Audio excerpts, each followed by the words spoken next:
आवाज आ रहा है आपको? क्या बोलेंगे इस बारे में?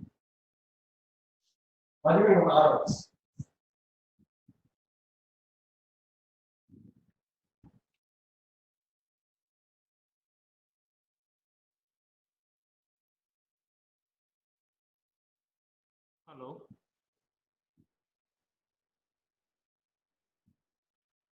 Hello Kartikeya.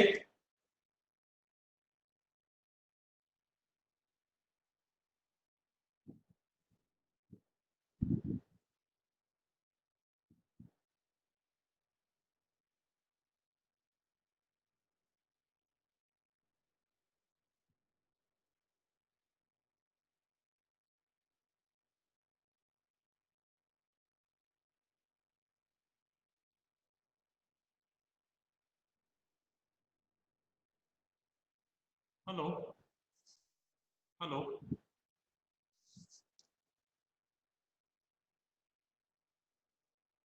Hello.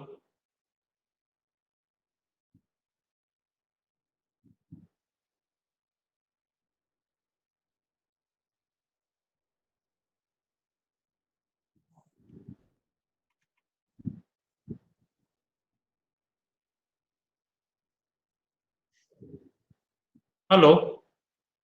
Can you hear me? Sir. Hello. Can you hear me? Sir. Your name is Kartikeya? Yes, sir. Okay. We'll wait for another 1 or 2 minutes. Okay, let others Sir. begin. Okay. Yes, sir.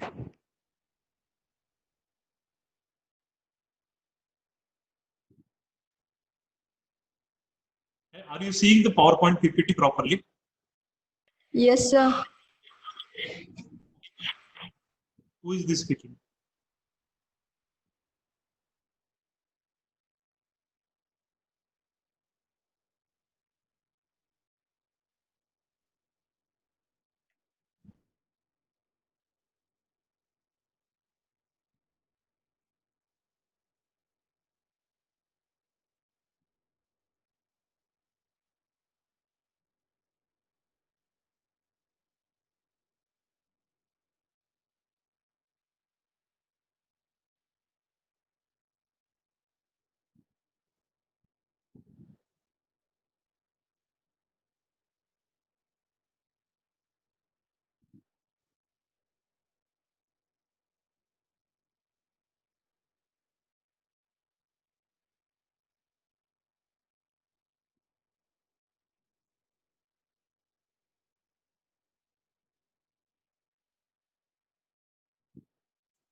Hello.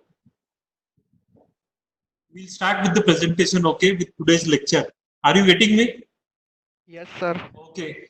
Today's topic is about complement, right? Have you heard complement? Complement is what? We have heard complement in what? In the chapter syphilis. If you remember, there is a complement fixation reaction, which is called as Wassermann's complement fixation reaction, right? So this complement is what? The term coined, this term was coined by a scientist by the name of Paul Ehrlich, right? System of, what is this complement? It's a system of some non-specific proteins in serum, which on activation by antigen-antibody reaction or by some other things lead to a number of biological significant consequences, right? So they are activated either by antigen-antibody reactions, right, or might be some other things, right? But they result into what? A number of biological significant consequences. Now this complement, why is this thing called as complement? Because this thing complement, which are what? Proteins in normal sera, they augment the action of antibody. Augment means they complement the action of the antibody. That's why they are called as complement. Now constitutes about, this complement constitutes about 10 to 15% of the total human serum globulins. It is inactivated at 56 degrees Celsius for 30 minutes. So if you heat the serum, At 56 degrees Celsius for 30 minutes Celsius, the complement is destroyed or the complement activity is gone. So that is called as inactivation of serum at 56 degrees Celsius for 30 minutes. Now, what all antibodies do not fix the complement means what? Whenever there is an antigen antibody complex formed, right, this complement goes and gets attached to the Fc part of the attached antibody on the bacterium or might be the microorganism. So all antibodies do not fix the complement, right? Or it is also called as consume the complement. But if you proper is what? Fixing of the complement, right? So fix or consume the complement. Which antibody does this is what? IgM antibody is a very good antibody which can fix the complement. Then there is Ig3, Ig1 and Ig2. These are the types of IgG which can fix the complement. IgG4 does not fix the complement. IgA antibody, IgD antibody and IgE antibody do not fix the complement. The complement levels remain the same even after vaccination, right? And they are non-specific. Means what? Complement which is derived from sheep might be having some activity in the human body also. Might from guinea pigs, might be from rabbits, right? They also possess some amount of activity against human antibodies, right? So it is not a very specific type of thing. Now this complement system consists about 30 different proteins, right? And these 30 different proteins they make about is what? The proteins which are actually taking part in the complement reactions. Then there are some systems called as properdin system. This is the system which is the which comprises the alternative complement pathway, and then there is the proteins which bring about the controlling of the complement system, which control the complement system, and all these proteins are about 30 proteins which make the complement system.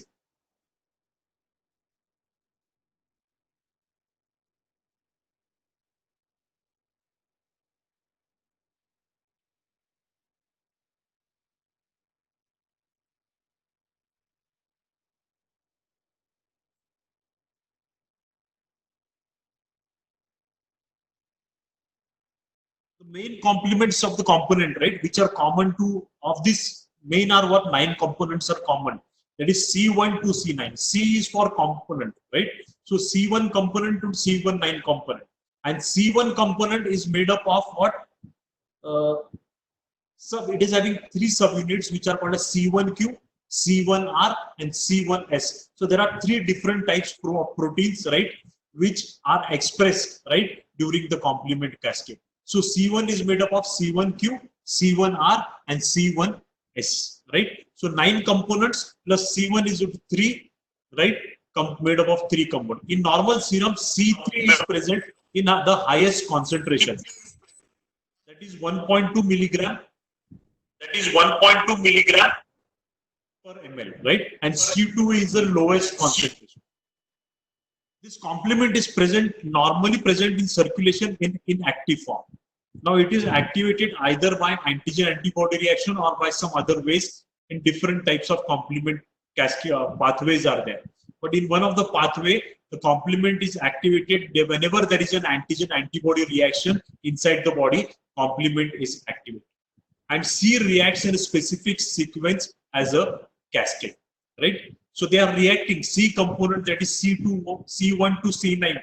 They react in a sequential manner. Now, what are the different pathways of complement? The first pathway of complement is called as the classical pathway, and which is very important for you from the exam point of view, right? Classical pathway. So classical pathway is usually triggered by specific antigen-antibody complex. So whenever there is an antigen-antibody complex formed inside the body, the classical pathway is triggered. Now, this pathway is triggered apart from antigen-antibody complex by some other things such as trypsin-like enzymes, right? By DNA, right? If there is DNA inside the body, it might trigger the classical pathway. And some retroviruses like HIV virus can also trigger the classical pathway. The second type of pathway, right, which is more primitive than the classical pathway, is the alternate pathway. Alternative pathway. The alternative pathway is triggered by what? Now the triggering things which can trigger alternative pathway is the endotoxin. Now what is this endotoxin? This is the toxin which is present in the gram-negative cell wall, right? So gram-negative bacteria in their cell wall has this endotoxin and which is responsible for the endotoxic shock. Now this endotoxin triggers the alternative pathway. Then the liposaccharide that is present in the endotoxin, which is nothing but which is the endotoxin triggers.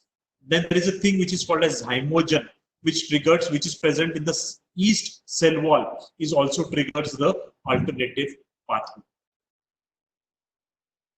And there is a factor which is called as cobra venom factor, which also triggers the alternative pathway. And there is one more pathway which is called as the lectin pathway. So three pathways: classical pathway, alternative pathway, and the lectin pathway. So some of the complement components are same. Some of the steps are same for all the three pathways, right? What is the end result? The end result is lysis of the cell. So it might be the cell inside the body, or it might be the bacteria which is getting lysed, is the end result of the complement pathways. So remember three pathways: classical, alternate, and the lectin pathway. So this figure tells you about some of the components, right? It's a diagrammatic representation. C1, you can see, is slightly different than C2, C3, 4, 5, 6, 7, 8, and 9, right? Because C1 is a complex of three things: C1Q, C1R, and C1S. Now we'll see what is the classical pathway first. Classical pathway is what? The definition is complement component reacts in a specific sequence and are activated by antigen-antibody complex and results in what? Immune cytolysis, right? So there is lysis of the bacteria or the cells, right, on which the antibodies are coated. And it works as a triggered enzyme cascade. So what is, I told you, is what triggered enzyme cascade is what the complement components are going to get attached in a proper sequence, one after the other. So if a complement component gets attached, it gets an enzyme activity and it acts on the subsequent components which are going to get attached. The subsequent components get attached, they are cleaved, and the components in this manner also get attached, get the enzymatic activity, and they get what enzymatic activity to get act on the next component which is going to get attached into the cascade. That's why this is called as triggered enzyme cascade. So what is the traditional model explains, which explains the component activity, complement activity for immune cytolysis is the lysis of erythrocytes sensitized by its antibody. So what is the complex? The complex is called as EA complex. E for erythrocyte, and which is attached by its antibodies, that is the anti-erythrocyte antibody, right? So this is the EA antibody, that is the complex. So what is the antigen here? Is the RBC, that is the erythrocyte. What is the antibody here? It's the specific antibody against the erythrocyte. Now they are both combining and forming the complex, that is the EA complex. Now this inside the body, what will happen? Complement will go and get attached to the antibody. And what is the complex that will be formed? EAC complex is formed. That is the erythrocyte antibody complement component is formed. Where is the component getting attached? The component is getting attached to the FC fragment of the antibody, attached to the bacteria or any antigen. In this case, it is the erythrocyte. So it is the EAC component.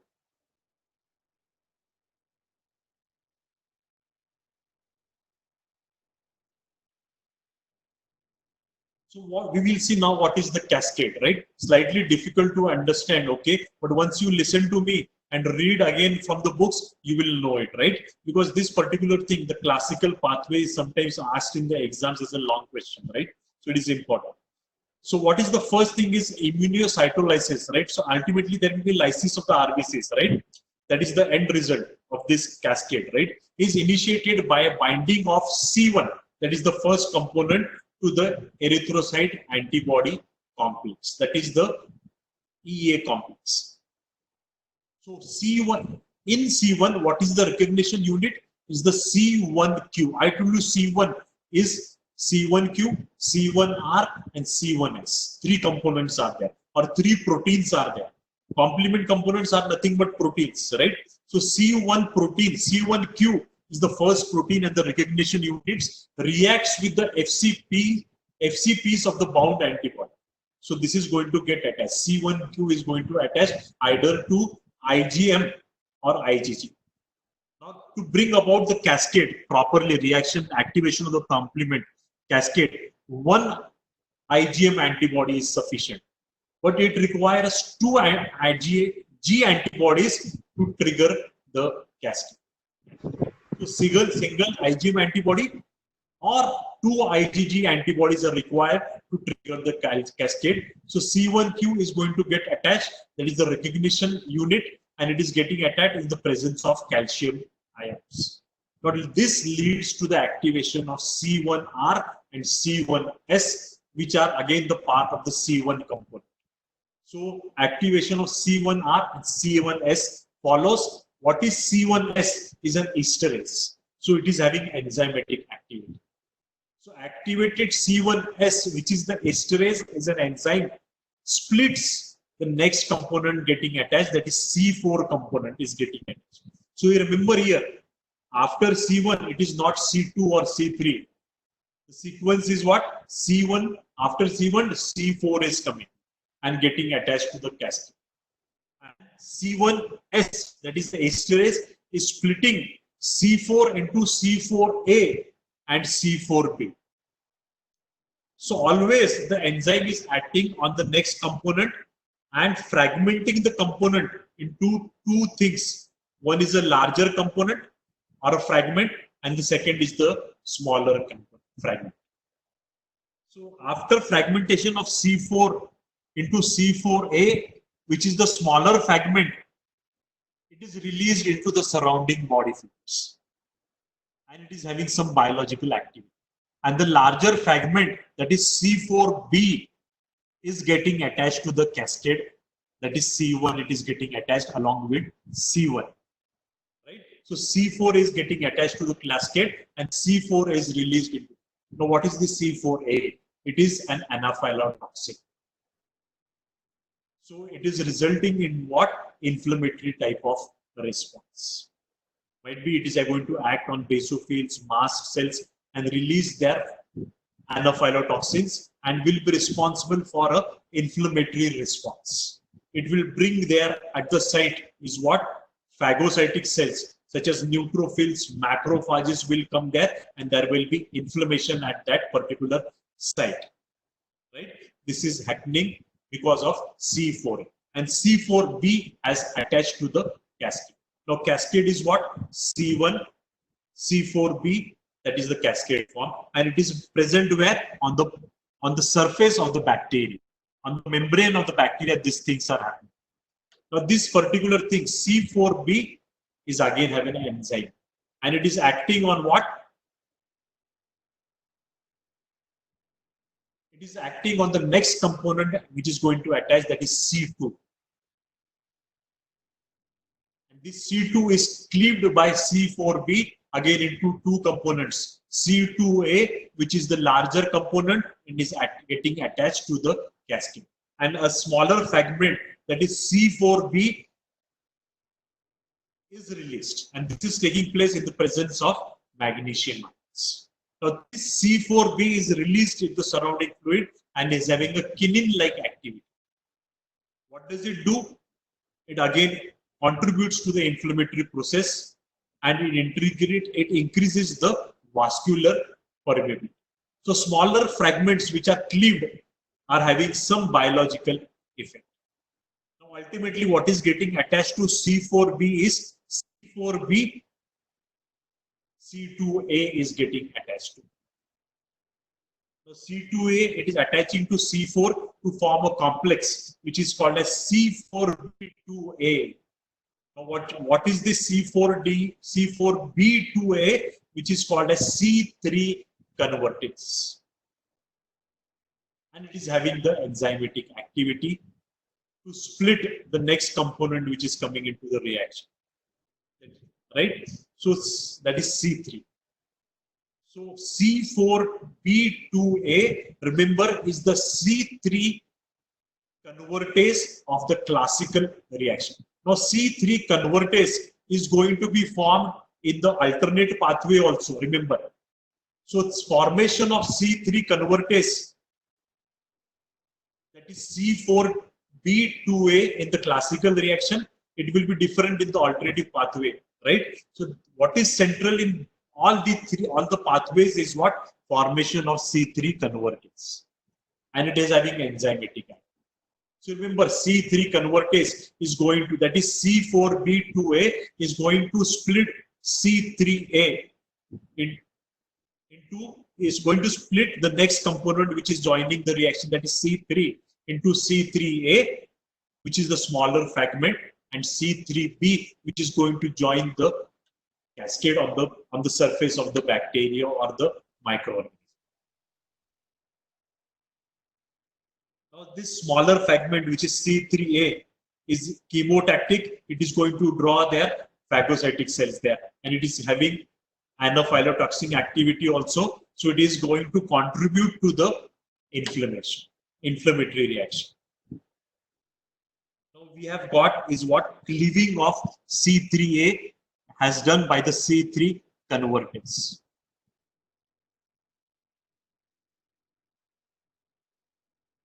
So what is the complex form now? C14B, 2A, 3B. Now this complex is having enzymatic activity and is called a C5 convertase. C5 convertase, right? C5 convertase.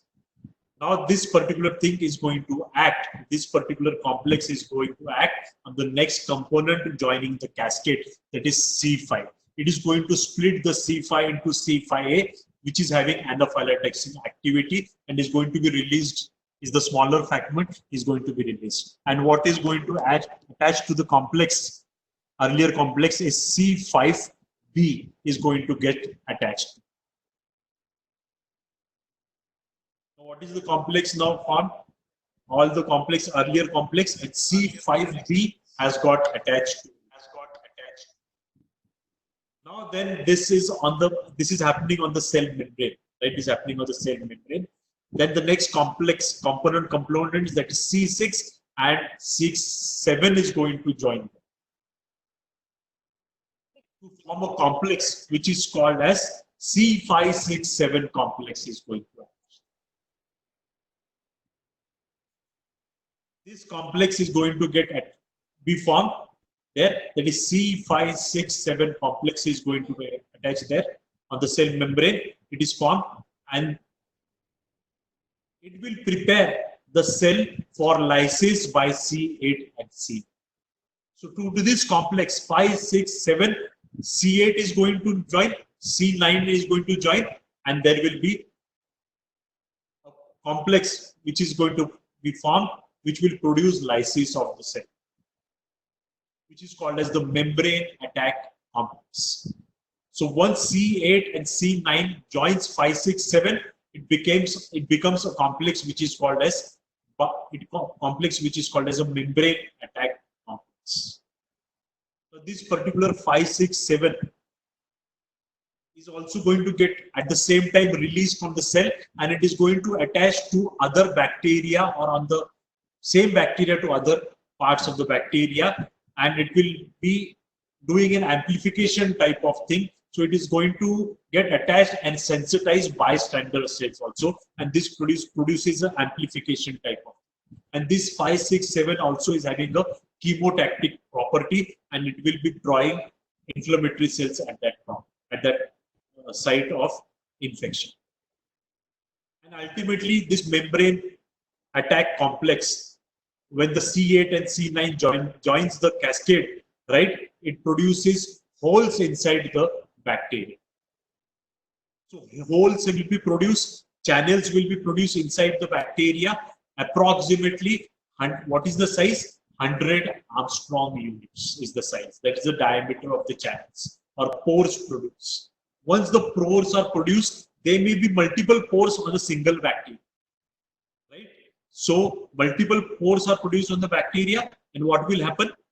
There will be osmotic integrity of the bacteria is disturbed. So inside things from the bacteria will be coming outside of the bacteria, and ultimately there will be what?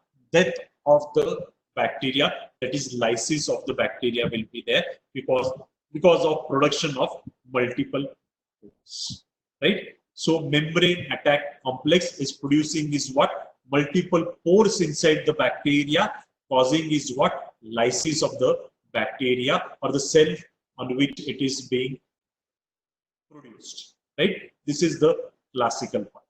So if you can see this figure, right? If you can see this figure, so there is what? That is the blue thing, that is the antigen, right? Right? The blue thing is the antigen. The yellow thing is the epitope. The epitope where the antibody is going to get attached. So you can see is where there are two antibodies getting attached to the epitope. And then there is the cascade going on. The first component is C1, right? Then there is C4, C2 joining. Then there is C3 convertase being produced. C3 is what? C4B2A is the C3 convertase for the classical pathway. And from below it is the alternative pathway which is being produced, right? So what in alternative pathway, ultimately below, I'll come to the alternative pathway later on, but at the bottom you can see is what? The membrane attack complex being formed. There is the formation of the channels, and there is lysis, multiple lysis of the bacteria at several parts. The bacteria is lysed at the same time.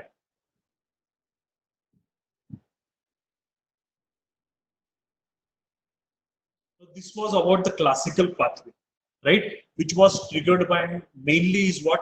Antigen antibody complex. I told you DNA can also trigger the classical pathway. Trypsin like enzymes can trigger the classical pathway, or might be viruses such as retroviruses can trigger the classical pathway. So we'll see what is the alternate path. Now some steps after formation of the C3 convertase, which is different in the alternate pathway.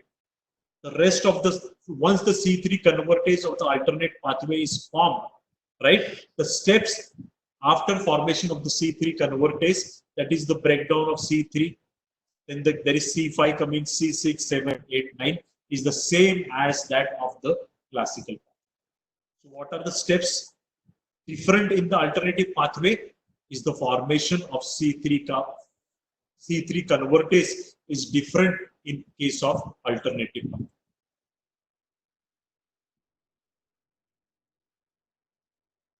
So what is definition is what? Activation of C3 without the help of C142. C142 is where? In the classical. So activation of C3 is there without the help of C142 is the alternative path. It contributes to antimicrobial defense. Yes, it is contributing to antimicrobial defense without the requirement of specific antibodies. So in alternative pathway, there is no question of antibodies. What are the activators of alternative pathway? Factors of alternative pathway which are the activators are the bacterial endotoxin is the activator of the alternative pathway. Then I told you zymosan. This is again a repeat. In the first slide I told you zymosan, which is an extract of yeast cell wall, is an activator of the alternative pathway. Then IgA antibody and IgD antibody are activators of alternative pathway. Then the cobra venom factor. So from the venom of the cobra, a factor which is called as a cobra venom factor is an activator of the alternative pathway. Then there is a factor which is called as a nephratic factor, which is seen in patients of glomerulonephritis, right? This is again, this particular factor is also an activator of the alternative pathway. What is this alternative pathway? So first step is the binding of C3b to an activator. So what is C3b? C3 is a component, right? That is again a normal component, which is a complement component, which is present in the human serum. And this C3b is continuously produced in the normal human being in very smaller amounts. So it is normal present in the human serum, C3b. It is produced, but it is inactivated by serum proteins, which are called as H and I. So it is produced at the same time inactivated by serum proteins H and I, but it is continuously produced in the human body. So there is a thing which is called as bound C3. Now this bound C3b interacts with the plasma protein called as factor B in the presence of magnesium ion to form a complex which is called as C3bb. Right? So I told you C3b is continuously produced in the body. Right? It has to bound to an inactivator, right, which stabilizes, or it is inactivated. If it is not stabilized, it is inactivated by serum proteins H and I. So there is a binding of C3b to an activator. Now this bound C3b or stabilized 3b, when it is binding to the activator, right, it gets stabilized, or it is inactivated by serum proteins HN. So bound C3b interacts with the plasma protein called as factor B in the presence of magnesium ions, and there is a formation of a complex that is C3b. B complex is formed. Now there is again a factor D, which is again a protein in normal cell, which splits the C3bb produced. C3b is split by factor D, which is called as 3,3 proactivator convertase. So it is doing what? It is factor D is splitting the B, right, into BA and BB. BA is released into the surrounding fluid. BB joins the C3b, forming a complex which is called as C3b small b. C3 small b, then again B. So C3b, BB is formed inside the body. So C3bb is called as the alternative pathway C3 convertase. What was the C3 convertase in the classical pathway? It was C4b2A, right? That was the C3 convertase. So initial steps differ. Once the C3 convertase is produced in both the pathways, that is the classical pathway or the alternative pathway. So formation of C3 convertase differs in the classical pathway and the alternative pathway. Their activators differ. Activators of classical pathway and the alternative pathway, they differ. Right? Now, once this C3 convertase is formed, there is a factor which is called as factor P, which now this word factor P, the word P comes from propordin system. Now, this alternative pathway system is also called as the propordin system. Now, this particular factor P or the propordin system, it stabilizes the enzyme C3 convertase. Once this enzyme is stabilized, right, it is not degraded. Once it is stabilized, this C3 convertase splits C3 into C3A and C3. Now you can see C3A and C3B. It was formed in the classical path. And from here on, the steps are the same as the classical pathway. And ultimately, what will be formed? The membrane attack complex will be from 8 and 9 joining the cascade. Membrane attack complex form, and there will be lysis of the bacteria. So bacteriolysis or cytolysis will be created, right? So that is the alternative complement path.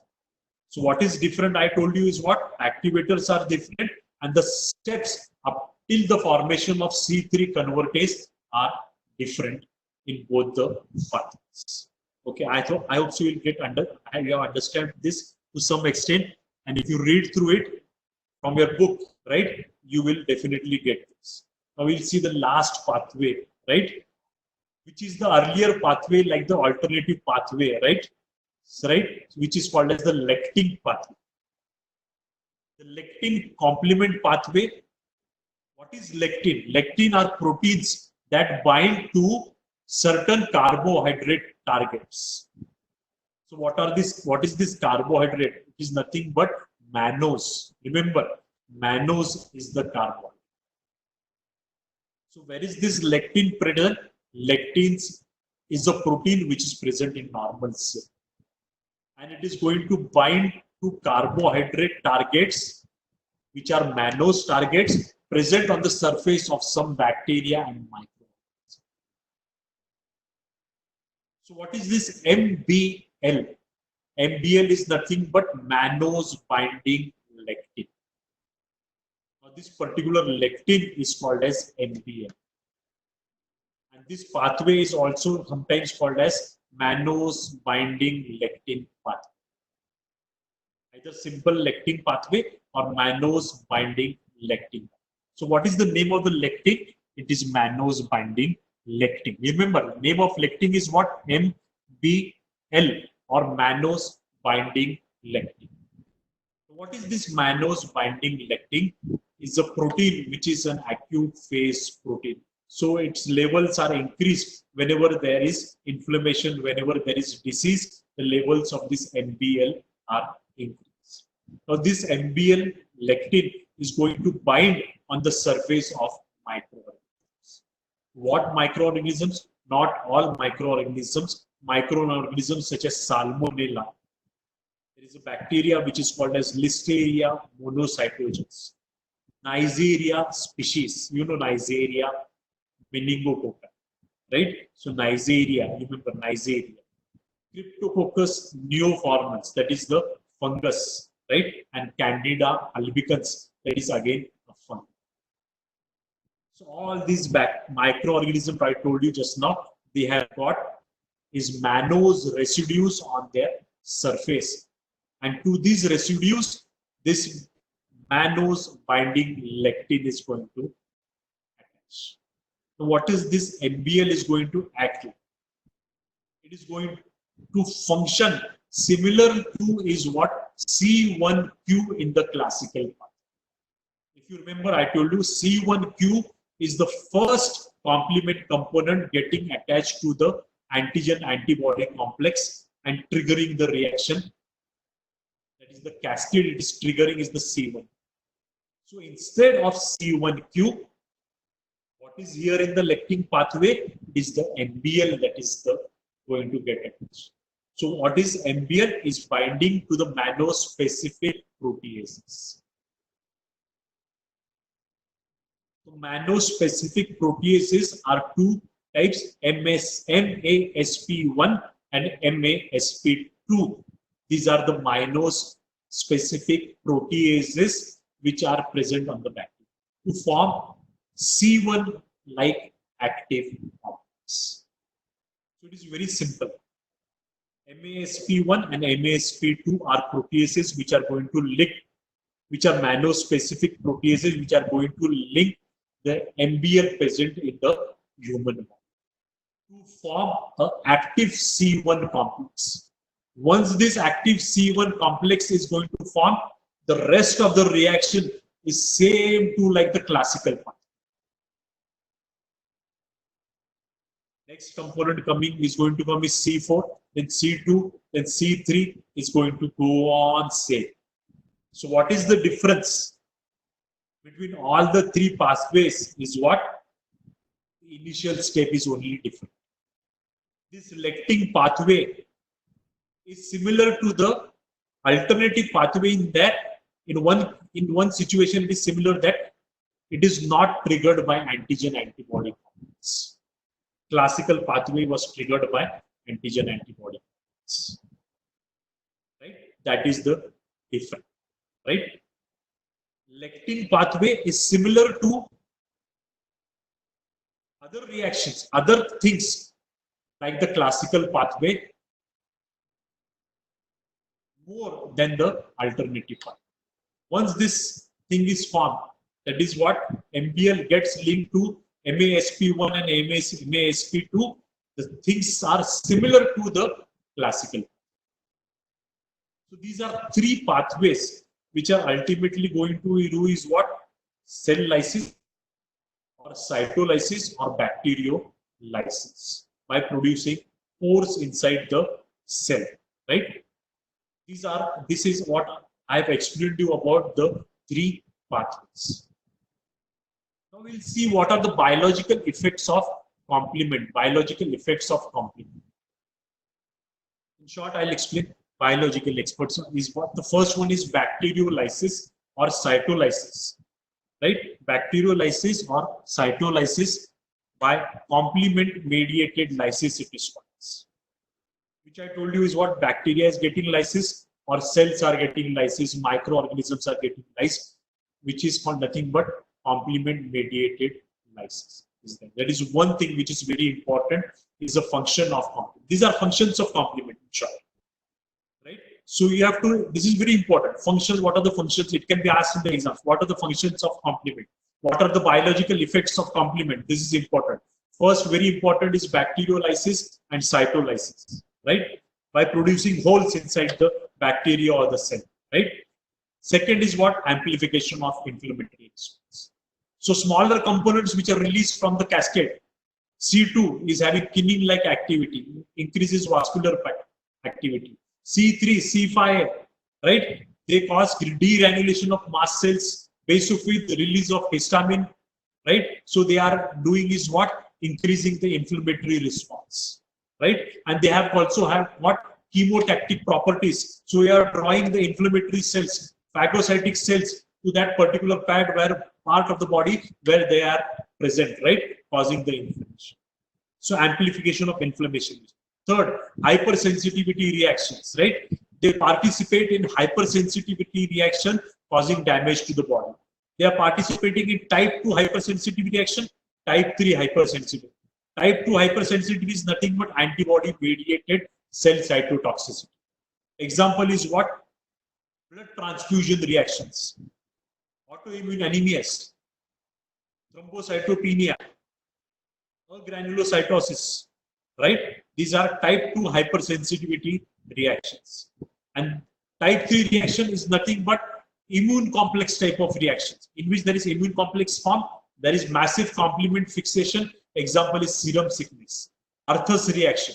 Now this hypersensitivity reaction is going to be dealt with you in the future chapter, right? But remember hypersensitivity reaction, right? Next is what is endotoxic shock, right? Endotoxic shock, right? Endotoxic shock is what? Is because of activation of the alternative complement pathway. There is excessive C3 activation. There is platelet adherence. There is platelet are lysed, and large amount of platelet factors are released, resulting in what? Disseminated intravascular. Excuse me. Resulting in disseminated intravascular coagulation.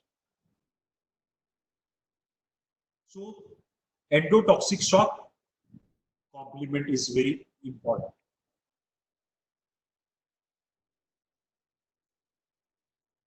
Then there is immune adherence. What is immune adherence? Once the antigen antibody are attached and the complement is fixed, right? Now this complement get adhered because it has got the property, this complement complex along with antigen antibody gets adhered to platelets and RBCs. And the size of this complex is what? Large. So this larger complex are better phagocytosed by is what? Macrophages and neutrophils, and eliminated rapidly outside the body. So ultimately the bacteria or any foreign substance is getting, or might be dead cells are also getting removed from the body very fast. This phenomenon is called as immune adherence. The next is what? Opsonization. Opsonization. What is opsin? Opsonin is nothing but an antibody. So once the antigen is covered by antibody and complement gets attached to it, the phagocytic cells have got receptors for attachment to the complement. So neutrophils, macrophages, they have got sites for attachment to the complement. They have got complement receptors. So they identify the receptors, get attached there, and they engulf the antigen antibody complex, removing the complex from the body. This particular process is enhancement of phagocytosis, is because of opsonization, because of antibodies and the complement attached to the target cell, right? So this process is called as opsonization. Then autoimmune diseases. So complement components are decreased. So complement level falls in autoimmune diseases such as SLE, systemic lupus erythematosus, and rheumatoid arthritis. Complement plays an important role in autoimmune. So all autoimmune diseases, there is massive complement fixation, resulting in different biological factors, biological processes occurring in autoimmune diseases. So I'll go fast with this. Is what are inhibitors of complement? So these are regulatory proteins which check the complement activation. If these proteins are not there, there will be unchecked activation of the complement, resulting in what? Finishing of the complement inside the body. So this complement activation or the complement cascade reaction has to be checked. So there are different inhibitors, there are different regulators inside the body, which are nothing but complement proteins which control the complement activation. So they halt the further activation, they halt the further cascade production. The first one is what? C1s inhibitor. So what does this do? It is inhibitor of C1 esterase.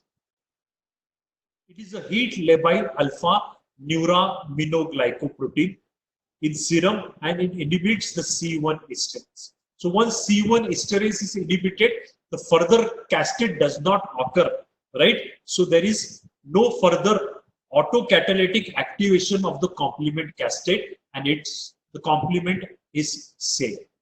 Then there is another protein which is called as S protein, right? Which binds to C67. Once this C67 is formed, it controls the activity of the membrane attack complex. It modulates the cytolytic activates of the membrane attack complex, and there is blockage of this activation. Then there are inactivators. There is serum beta globulin. There is a serum beta globulin which is factor I. And there is a factor, if you see the lower thing, there is a factor H. Now these two factors, factor I and factor H, they control C3 activation. And they are very important in the control of the alternative path. Then there is a factor which is called a C4 binding protein, which controls activation of cell-bound C4b.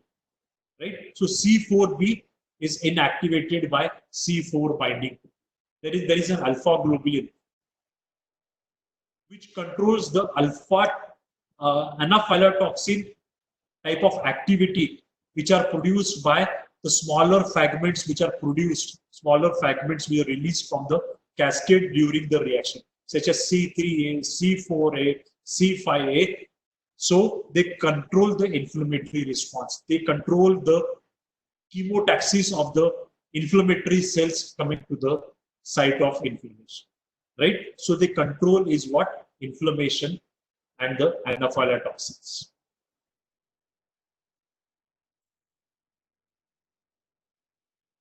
This is biosynthesis of complement. where they are produced like C1 in the intestinal epithelium, macrophages C2, C4, in the spleen C5, C8, in the liver C3, C6 and C9, and not known about is C7. Now there are some complement deficiency diseases. So deficiency is C1 inhibitor. So if the C1 inhibitor is deficient, it results in a syndrome which is called as hereditary angioneuritic edema. Hereditary angioneuritic edema, in which there is inflammation of the subcutaneous tissue and the mucosa of the respiratory and the intestinal tract. And if the larynx and the pharynx are involved, it is a very fatal type of disease. It is a hereditary type of disease. So C1 inhibitor, angioneuritic edema, you remember this very nicely. Then there are others like C1, C2, C4 deficiency. There is SLE, other collagen vascular diseases syndrome is seen. Then C3 and its regulatory protein, C3b inactivator, there is recurrent pyogenic infection. Then if there is deficiency of the later complement components such as C5, 6, 7, 8 and 9, there is bacteria mainly because of gram-negative diplococci and toxoplasmosis. C9 deficiency, it is seen in no particular disease, right? It might be deficient in a number of diseases, right? So these are deficiency. Remember C1 inhibitor, hereditary angioneuritic edema. Thank you. So today I have talked about is what complement. You remember the classical and alternative pathway. It might be asked in the exam, right? You remember biological effects of complement or functions of complement.